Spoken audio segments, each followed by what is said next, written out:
Hello and welcome to the Airline Business Podcast, discussing key news and trends in the global airline sector. This time, mixed signals in the second quarter, strangely quiet at Farnborough, and this year's Airline Strategy Award winners. My name's Graham Dunn, Executive Editor at Flight Global, and joining me as ever is Airline Business Editor Lewis Harper. Hi Graham, how are you? Yes, very good, very good. We're still in the middle of what's been a pretty hectic period of one thing or another. It's always hectic around the big summer air show, obviously a Farnborough year this year, which we've just completed. And we're bang in the middle of what seems to be an earnings season where everyone is cramming their results in within a sort of a 2-3 week window, which is certainly making it quite challenging to cover at the same time as Farnborough, but also quite challenging to decipher a clear message as to what's going on. I mean, we should say we're recording this about halfway through. We've had a fair number of the US carrier results. We're just ahead of the Lufthansa results, which will almost certainly be out by the time this is edited and you're listening to this. So we're about halfway through, and I said mixed signals. It's feeling pretty mixed, isn't it? Yeah, that's probably a fair way of putting it. I think it's caused a bit of confusion among the analyst community. Go back to the Monday of Farnborough, where obviously we're on the lookout for big stories there. And obviously the airline world carries on as normal, and Ryanair were reporting, and obviously huge European low-cost carrier. They came out saying yields were softer, much softer than expected during the second quarter. And they were expecting that to continue into the peak summer months, so July, August, September. They were having to work harder to get people to book.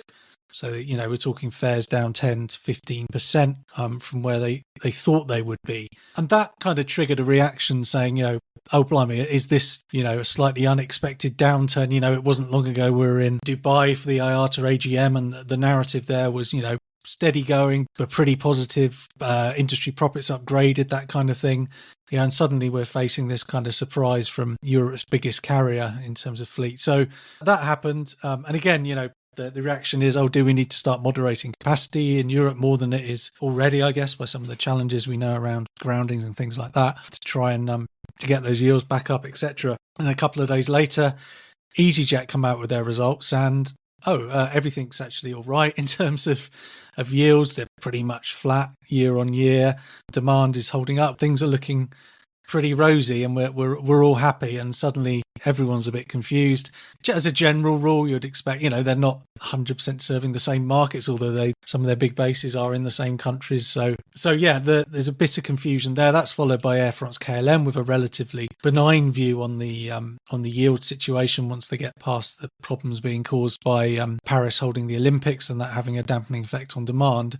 And we're left, as I said before, in a slightly confusing situation, and one where we're in the middle of the earnings season now, and certainly in Europe, we're really waiting to find out what's going on there. There are some reasons why Ryanair might be having a slightly different experience. We know they've grown very quickly out of the pandemic compared with EasyJet, for example, and a big network group like Air France-KLM. We know that they don't serve the primary hubs as much. We know that perhaps because they grew quite quickly out of the pandemic, they've had some upside on the yields that others haven't compared with pre-pandemic levels. But doesn't go really explain such a big kind of dichotomy in experience. And, I'm not going to pretend that we can do it now. I think it's one that we'll probably return to in the next pod, and hopefully have a clearer view on what's going on there. I would just add quickly that before Ryanair, some smaller European carriers, so Norwegian, had reported a slightly softer than expected yield environment. Finnair had talked about the end of pent-up demand post-COVID really showing through in the second quarter. So it's not like Ryanair was alone in this kind of assessment.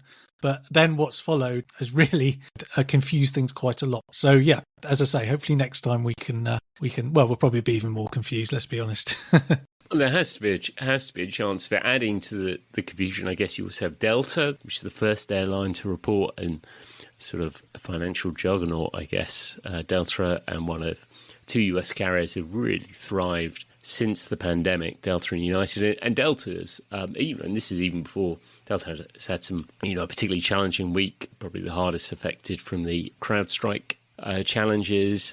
Without that effect at all, even their results were perhaps disappointed a little bit as well by comparison or expectations. And of course, it's worth flagging that Lufthansa, whose results will be coming out even between us speaking and you listening to this, Lufthansa had lowered its financial forecast for a second time this year. So, there is this narrative, and it did feel like that narrative was settling in before you got the EasyJet results and before you got the Air France-KLM results. They were quite chipper about life, in fact. They, again, have flagged to the markets the Olympics are having a major hit on traffic to Paris. Most of that will actually be felt in the third quarter, but you sometimes think holding major events is going to be good for air travel because it feels like people are flying in, but actually what it really means is a lot of people are flying somewhere else and a lot of other people are staying at home to watch the Olympics in the host city, so it doesn't quite work as planned. I thought one of the interesting things with Air France-KLM actually was in the labour cost side for Air France, where you saw costs going up because of agreements that they've reached. And, this is, at the heart of some of Lufthansa's challenges, especially at the German mainline, where obviously they had strike disruption there. And I think certainly for airlines, you have the dual issue, obviously, of yields maybe not going as high as and continuing quite as strongly as people had thought, so a bit of a hit on the revenue side. And that sort of coincides with higher costs, which we've known have been coming, especially on the labour side. And so these will be, key things to watch across all the European airlines in particular, because we have seen this impacting US carriers already. And I guess that's probably going to be one of the key themes of this quarter.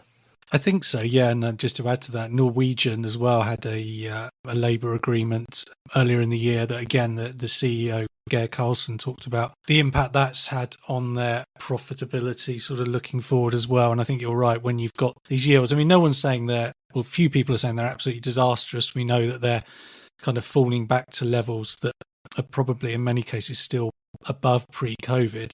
And that's exactly what Turkish Airlines said, in fact, at the Farnborough Air Show, talking about, 5-10% reduction in yields, but, they're still comfortably above where they were pre-COVID. But if you throw into the mix, as you say, those labour agreements, suddenly things start to look a bit more concerning, particularly, some of the eye-watering kind of deals you see on some of those labour agreements. So yeah, that's definitely a theme to watch. And as you say, it does have echoes of, we've talked before about how the US market, because of the huge domestic market there, that it was very relatively quick anyway, out of COVID, certainly very much so compared with Asia Pacific, but even and compared with most of Europe, that saw this sort of market normalization a bit more quickly than we've seen elsewhere.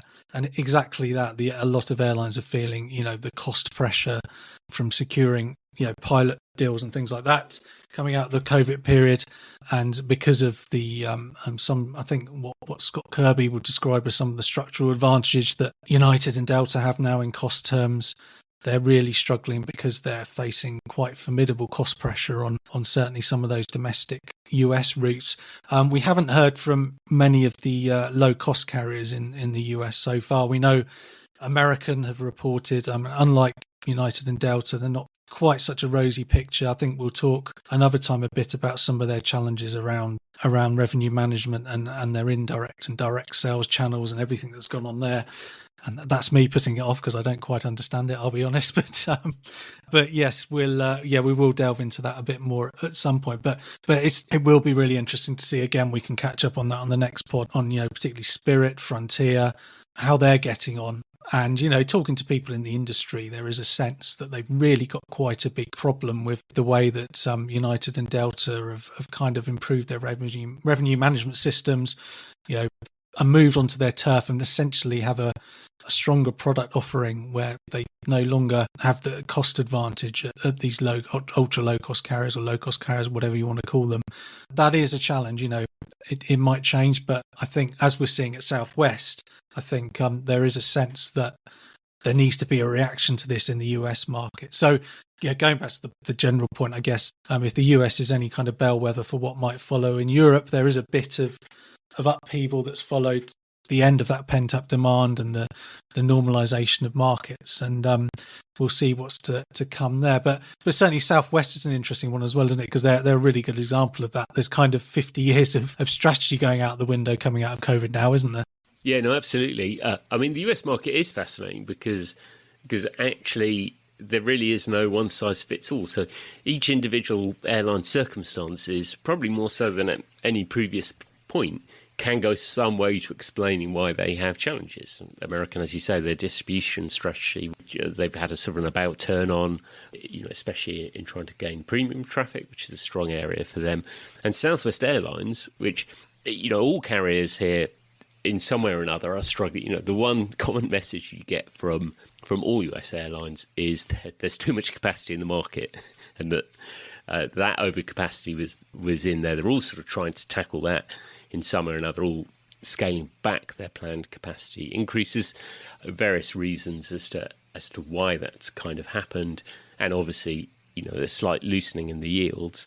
But for Southwest, there's sort of more at play. And Southwest has been, really interesting. We obviously know that there's a bit of investor unrest there with Elliott Investment Management, who are quite noisy and vocal in suggesting the airline hasn't moved quickly enough to adapt.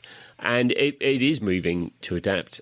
So we have, and it's really fascinating. Southwest obviously has the originator of the low-cost model, and, that's probably moved in many directions away from a traditional no-frills operator. But, it was the last airline standing, really, when it comes to unassigned boarding. And that's what they've decided to sweep away. So, obviously, this gives them the opportunity to add premium options. We don't have the full details yet. That will come in September. But they are working out how they can move to assigned seating. They are talking about having about a third of the seats across their fleet, having extra legroom options.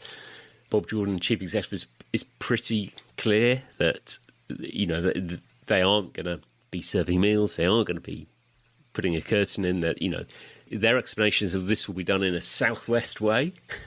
But we're waiting for more details on exactly what that involves and how much impact that is. But there's clearly an opportunity for the carrier to bring an upside in revenue in terms of being able to sell higher yielding seats. And they were talking about, I think, $1 billion worth of ancillaries, or getting on for $1 billion worth of ancillaries they generate. The clearest guidance they would say is that they obviously think they can get more than that. Otherwise they wouldn't be doing it.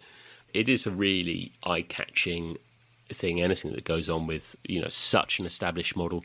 And it's been, I think, from, Ryanair were probably the last major carrier to head towards assigned seating, and they did that 2013, it's a decade ago. So, it's quite a big shift.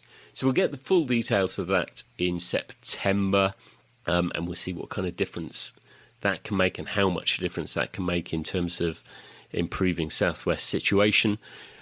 Perhaps unsurprisingly, I think once relationships get to this stage, it takes quite a lot to settle things down. The moves weren't enough to impress Elliott, who still accused them of acting too late and not enough. But I guess we will see how that one plays out over the coming months. Yeah, and just at this point in the cycle, we haven't heard much from many Asian carriers. Whether we're kind of hoping there won't be the same slightly confusing narrative that we've got in Europe, maybe. But obviously in Asia, there are some interesting goings on. We having said we haven't heard from many people, we have heard from Indigo some softness in yields there, although Peter Elbers was quite firm that it's kind of a business as usual and these things go in cycles and it wasn't anything unusual.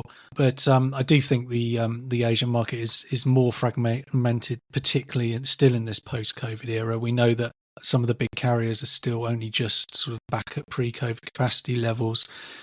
We know that China is weighing. China's comeback from COVID or lack thereof, certainly in international markets, is weighing on particularly carriers in that region, obviously internationally as well, but certainly carriers in that region and forcing capacity into different areas of the market and things. So yeah, that's still to come. Already indications, some interesting narratives around Japan and the weak yen, I think, is making it a very attractive place to visit, but outbound traffic is pretty dire there, and that's not. I don't think that's overstating it to describe it that way. So we'll get some more narrative on that over the coming days and weeks. But yeah, it's we kind of had a sense, I think, coming after I think the IATA AGM that it is that. You know, I almost remember, I think, using the word that it was a bit dull in the industry. You know, that we'd been through so much, and over the preceding few years, that there was almost a bit of relief that it was kind of back to normal. What's happened since, and I think even, you know, as close in as the past couple of weeks, is that, you know, those challenges in the US, it wouldn't be difficult to imagine we're not starting to see something. You know, it won't be the same, but something similar coming up in Europe, and you know. Yeah, we don't want to overstate these things. It's still, you know, most airlines were profitable in the second quarter, but you know, there are probably more challenges ahead than maybe for some anyway than we thought. It'd be really interesting to see whether the different narratives can exist at the same time and why that is, or whether there's just a bit of a delayed reaction for some of the other carriers and this narrative will spread further. But yeah, it's the market's exciting again, maybe. Yeah, absolutely. Okay, well, after the break, we're going to have a quick review about what happened at Farnborough, where you had some excitement, and then we're going to talk a little bit about the Airline Strategy Awards, our annual event recognising excellence amongst airline leadership. So some interesting stories there.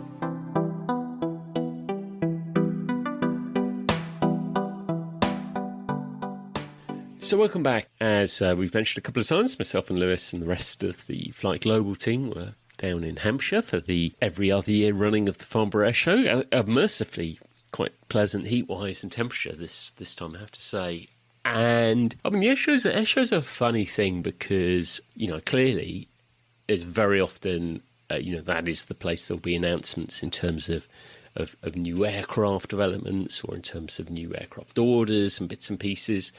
And, you know, for a variety of reasons, this was actually quite a quiet show, certainly quite quiet in terms of aircraft order commitments, which we can come on to a bit. But also Airbus and Boeing, I think, you know, had a relatively quiet presence at the show. And I guess maybe that reflects what's going on for them now and a little bit where we are in terms of the aircraft development cycles.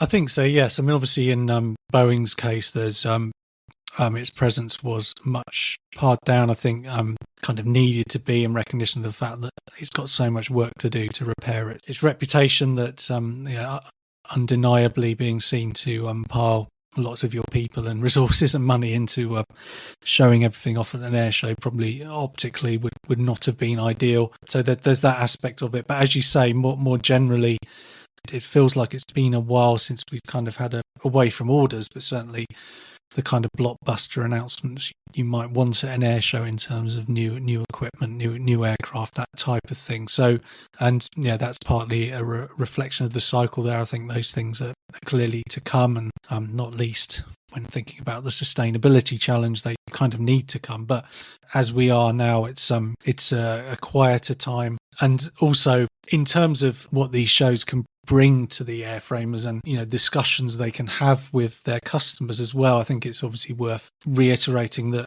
we're in a situation where order books and production is booked out for quite some time, particularly when you look at the narrow body types. So there, you can go and talk to Airbus and Boeing about ordering aircraft if you've got a business plan that's going into the mid sort of 2030s. But if you're looking for anything sooner, there's probably not much point. So I think there's kind of a whole, as you say, a whole load of factors playing into this being a quiet one. It's easy to say afterwards, of course, and I think there were some predictions that this might be a blockbuster one. But actually, in the end, Graham, I think I was looking at your very good order tracker earlier, and I think this was certainly the quietest one on record in terms of aircraft order commitments. Is that right?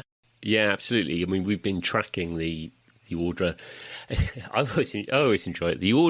The order commitment announcements, which is so. This is advisedly, and there's always, you know, you can definitely you take it all with a pinch of salt, because for example, you know, last year at Paris there were over 1,266, I think it was, but you know, more than 500 of them were Air India firming up this massive Airbus and Boeing order, which they had announced an MOU in February. So, are those new aircraft? Are those? We're taking every hit we can. We're taking publicity. We're taking the the bits and pieces. And likewise, we saw, several of the orders this year are MOUs. So, Korean Air ordered 50 Boeing wide bodies. They're MOUs. At the top level, this is quite a sort of generic, thing. But what it does do is it's a good way of tracking activity. And I think there were 286 announcements, and that is the lowest of any air show since we've been tracking them.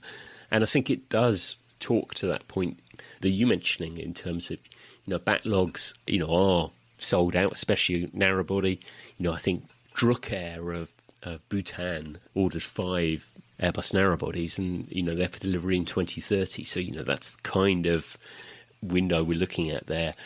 And a lot of the lessors, aircraft lessors, who've been booking in aircraft, and actually aircraft lessors have been by far and away the most dominant category of companies ordering aircraft at these air shows over the last 5 years or so.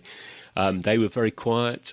In fact, there was only one order. Quarry Air Finance for 20 737 Maxes was the only one announced at the show, although Aviation Capital ordered 35 a couple of days ahead of the show. So, maybe they're not storing up announcements for this.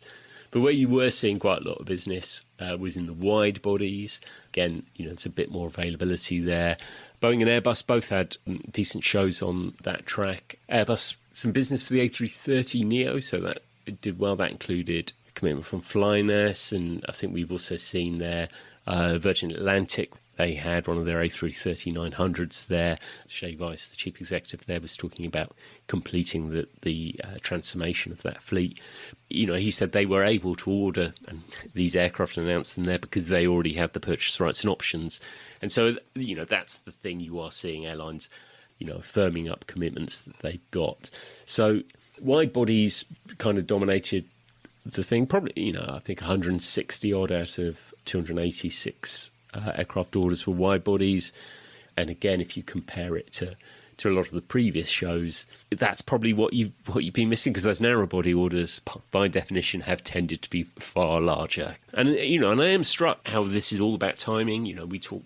You spoke to Turkish Airlines. They have this portion of their a massive aircraft order, looking to double the size of the fleet to 800 by the end of the next decade. They've already ordered a chunk of Airbus aircraft, remain in talks on those on the Boeing side of things. If that order came together, that could have a very different feel to the show, but it didn't, and so journalistically, it felt like a quiet one. Yeah, certainly, and you're right. Yeah, the only, I suppose the one thing I might have said, it was value wise, because as you mentioned, there was a high proportion of wide bodies. They're clearly much more expensive than the narrow bodies. But yeah, in pure number terms, yeah, it did kind of disappoint, if I can put it that way. But certainly, yeah, the tightness in the market is something everyone's talking about. If you haven't got those orders in already, then you are looking into the next decade. And on top of that, of course, there's a sense that tightness is only getting worse incrementally, because there are so many delays around the deliveries to new aircraft. And there was a CEO panel at the event, and the sense there was there's at least a couple more years of this to run, where people are getting their aircraft late, and quite a significant number of aircraft late as well. And we know that, if you're particularly quite a seasonal carrier looking into the summer season, for example, and 5-10 new narrow bodies don't arrive in time for April, May, it's too late, really. So there's quite a lot of impact here. And, the tightness in the market also extends to leasing. You mentioned lessors are usually big presences at these shows. There have been certainly recently with big orders, but you talk to them, and there just isn't the option to be placing many orders at the moment that make any sense to them. Unless an airline's got a 15-year plan, it's difficult to have that conversation, really. So it's a naturally quiet period. But as I says, on leasing as well, certainly on the wide body side, it's very tight. So Campbell Wilson, the Air Indus CEO, I was at a round table with him, and he was talking about, if you want any decent number of wide bodies from the leasing market, the best he could probably do is 5 or 6 A330s in 2027.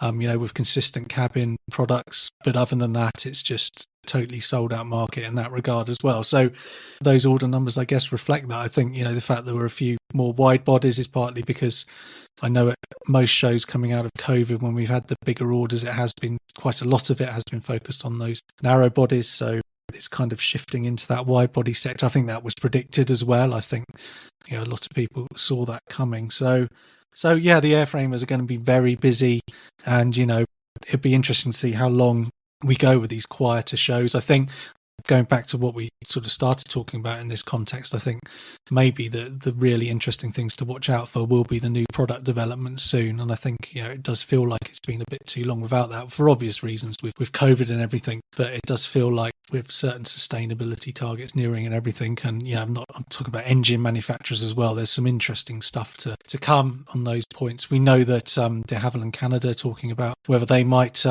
restart some kind of Dash 8 sort of production at some point. Be interesting to see what that brings in the era of so much focus on sustainability.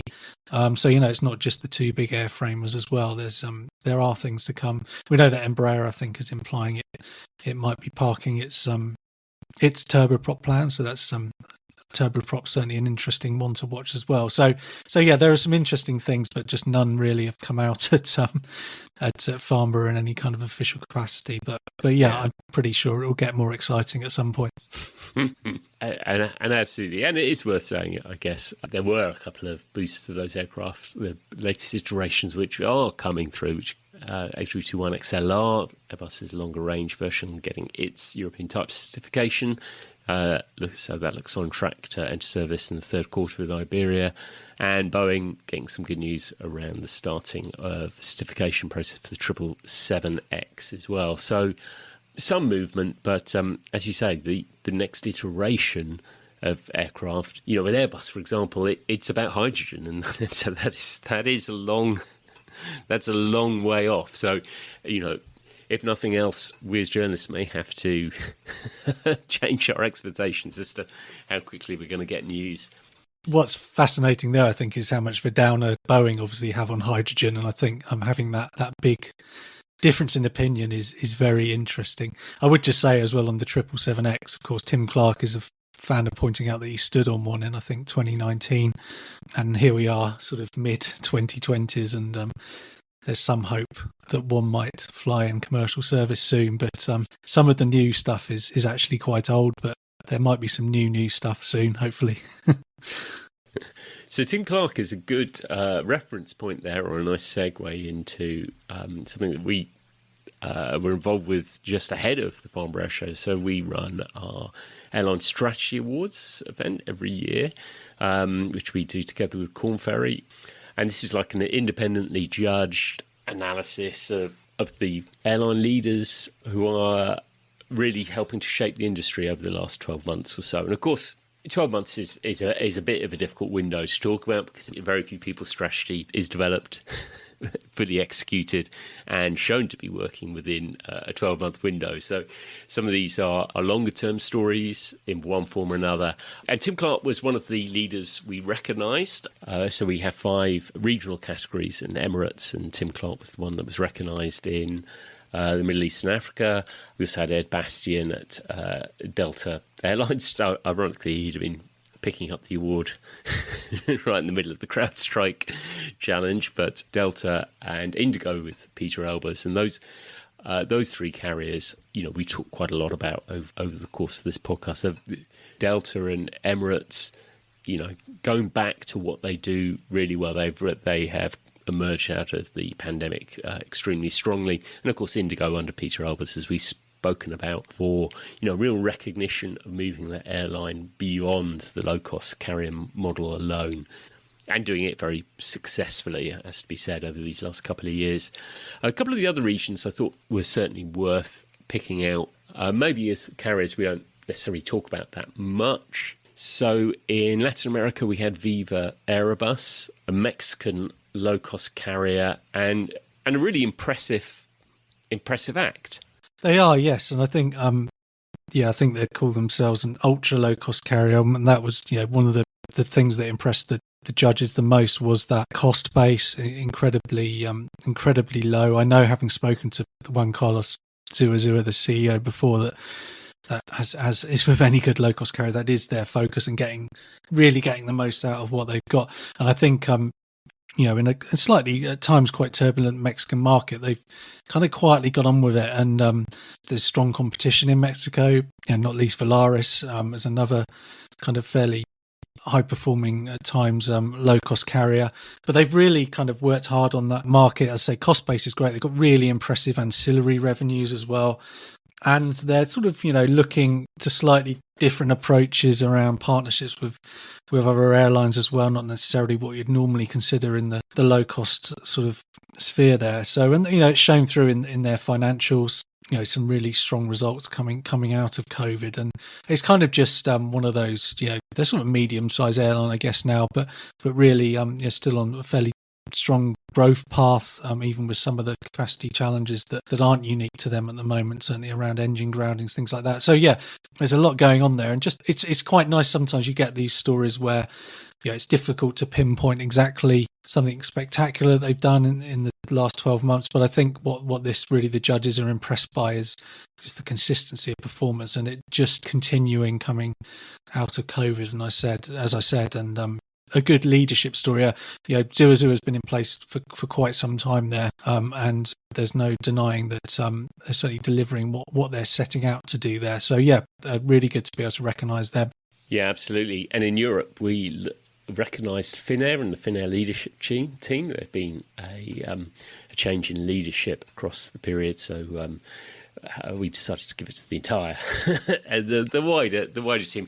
And Finnair is really a story of actually adapting and really challenging circumstances. And I think you could argue that there's really no carrier that has probably had to adapt more than Finnair, has there? I think it's fair to say, I think they were, not uniquely, but they were very significantly affected by COVID. They had very tight travel restrictions, and just as that was coming back, obviously the war, Russia invaded Ukraine, and being a neighbour of Russia, and the impact that had on the airspace meant that Finnair's entire strategy around connecting Europe with Asia and Asian markets was the shortest kind of route for doing that, completely out of the window, kind of literally overnight. Yeah, it's very much a double whammy. Whereas most airlines have had a bit of time to recover from COVID, they didn't get that at all. In fact, the opposite really. Whereas COVID was kind of about getting through it and coming out the other side, they kind of were getting to that point, but then you're suddenly hit by something that means you have to completely rethink your entire strategy. So it's a very different story to probably the Viva Aerobus one, which is kind of a long-term sort of delivering, success over the long term. This is very much about crisis management when arguably already in a pretty big crisis.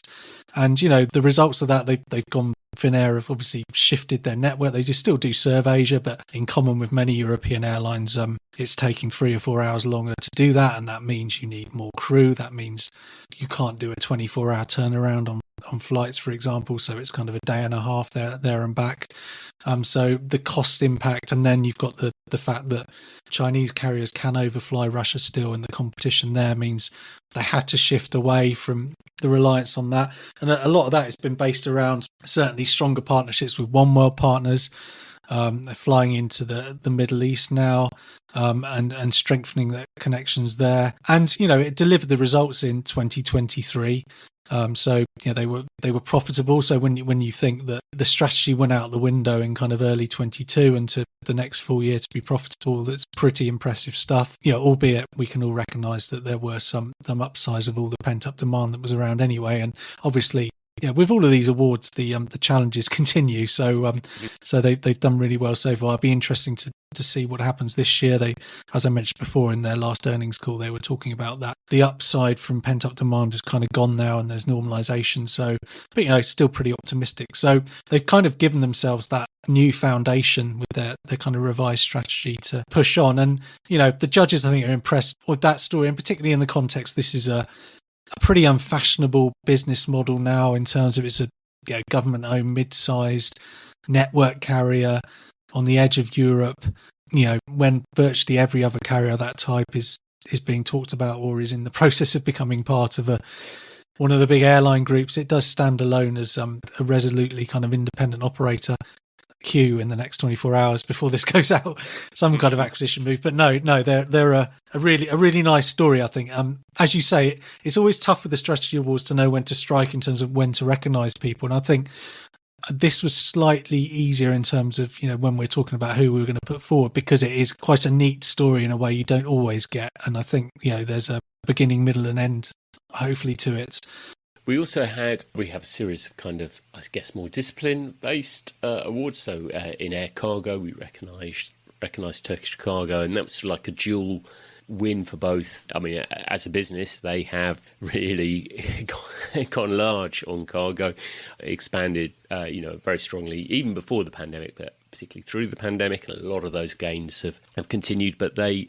there's definitely recognition in addition to that was, in terms of the humanitarian work they carried out with the earthquake in the region around a year or so ago, cargo aircraft which they deployed on there. It's a good sort of reminder that airlines are more than just, flying from point A to B or whatever. So, a very strong story around that for Turkish Airlines on the cargo side. On the digital side, United Airlines got recognised, and their work around the app and around customer service, both in terms of what the customer is seeing on the app and also behind the headlines, how they enable their crew to be able to do that, was really strong. And we've seen a lot of innovation. Probably the most striking things around the app is usually disruption management, what happens and how you deal with it. It's actually an opportunity. Whilst it's a grim set of circumstances, it can be an opportunity for an airline to shine. But you've also seen a lot of innovation in terms of wayfinding through the airports, in terms of accessibility options. So, United, a really strong story. And IAG was recognised in category of ESG. And, this is sometimes a tricky category because it's so all-encompassing. You can have strong stories of diversity, strong stories around social governance, and obviously the environment side of it. And IAG had a very complete story across the board. It was really comprehensive. Sustainability that they're sort of very strong on, and you can see acting as a leader in terms of procurement of SAF and in the setting of targets. So, a very complete and a very, very strong story across the board, actually, for IAG there. And then the last of the awards is, probably the one we should spend a small bit of time talking about is the Airline Business Award, which is kind of decided by the airline business editors, whoever they are. And this is an award which we try to use to recognise. It's already a Lifetime Achievement Award, because that's not quite right, but it is a sort of significant impact on a business. So it's usually over a period of time or over an impact on a particular airline or a particular market. And this year we recognised Peter Foster, the chief executive of Air Astana. Yeah, I think he'd been there almost as long as you've been at Flight Global, I think. So you've probably got a better overview of his, I think, nearly 20 years with the business than I have. But certainly, I think the reason Peter was a good choice this year is that, as I say, he's a long time there, built up that airline into the leader in the kind of Central Asia region. I think what's most interesting there is particularly what's happened in the past 5 years or so. So the launch of Fly Aristan, the low cost unit, that is now, a big portion of the group capacity, despite only launching, just before COVID, I think. So that's been really strong. The group made it through COVID without extra help from the government. So that's some slightly unusual story in that regard. I think I'm talking to Peter a year or so ago, he made the point they were very agile during COVID and got themselves back up and running as quickly as possible, with a lot of flexibility around what markets they were serving. So some really some good strategic management there. But of course, most notably, I think, and there are plenty of airlines who talk about wanting to get to the IPO stage, but I think the reason again why this is a really good time to recognise Peter was the fact that Air Astana did achieve its IPO this year. So kind of a really nice point to give him the AB award, I think. Yeah. I mean, absolutely. You mentioned, I think I must have interviewed him almost 20 years ago, and I think he talked about an IPO as the kind of an aspiration there, and for many years that would be a regular question. Yeah, it's still on the horizon. We just got to get a couple of things ready, bits and pieces. So it just felt like a good culmination to a story, and a story in which it maybe doesn't get that many headlines outside of Kazakhstan.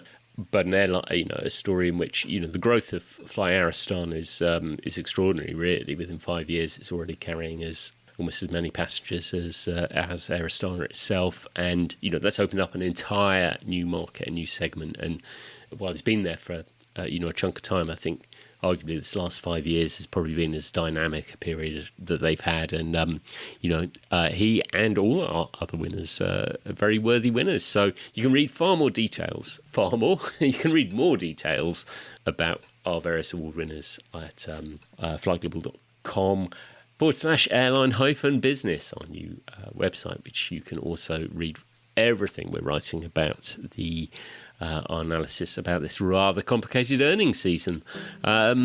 So we should probably leave it there and get on with covering the earnings season. So thank you, Lewis. Cheers, Graham. That is all we have time for. If you have enjoyed the podcast, please like and review us. Don't forget to subscribe to get new episodes in your podcast feeds, and we will see you again soon.